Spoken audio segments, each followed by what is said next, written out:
To find out more about Charles Tinworth's life as a miner, Craig's arranged to meet Dr. Claire Wright, an expert on the gold rush in the state of Victoria.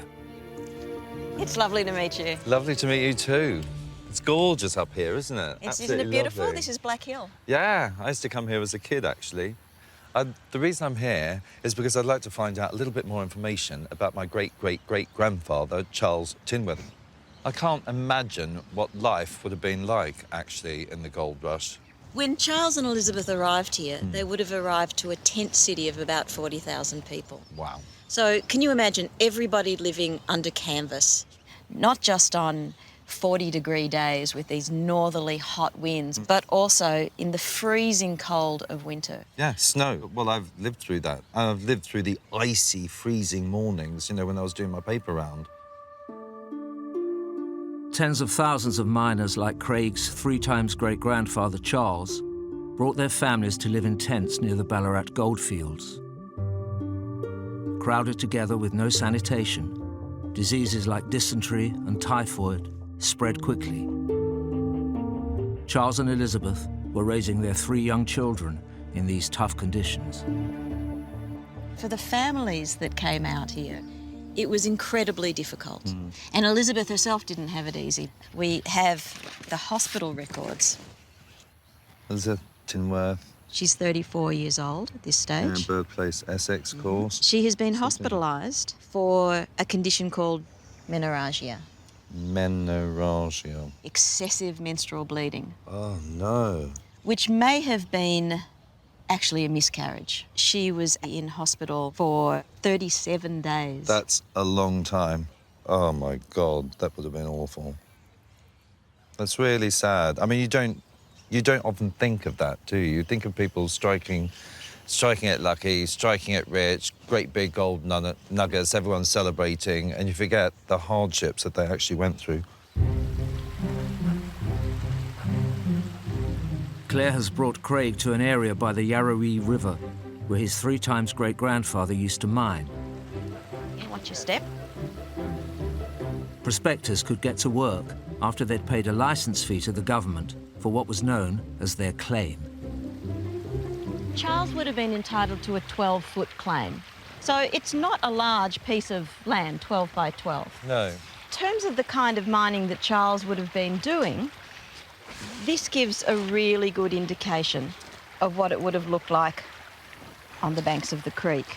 But there is an awful lot of equipment. That's right. So every miner would have had to purchase that equipment and bring it out here. Hot, heavy, labour-intensive work, not for the faint-hearted. At the start of the Ballarat gold rush in the 1850s, miners could find loose gold close to the surface of riverbeds and creeks.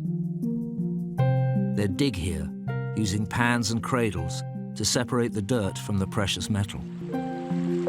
After all of the sand and the rock has been dislodged and poured away, then what's left is Gold!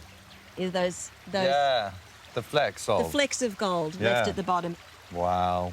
It's a lot of hard work for what seems very little reward. It begs the question, did Charles strike it lucky and rich? Have a look here. This will show you what actually happened to Charles and Elizabeth. Oh, okay. Insolvency jurisdiction. This is 1865. It's a little hard to see there. Charles Tinworth. Charles is filing for bankruptcy. Oh, no. The details actually give us a pretty good indication of what's going on in Charles and Elizabeth's life over that 10 years. Grocers. Oh, that's what they owe them. Oh, grocery goods, 38 quid and 10. Butchers, 17. Bread, boots. And this one, Oh, dear. Medical, medical attendants. Attendants. Look at the price 18 quid. That would have been a fortune. Oh, what's that? Cash loan. lent. Oh, God. He's borrowing cash. More cash, another like £10, another £5.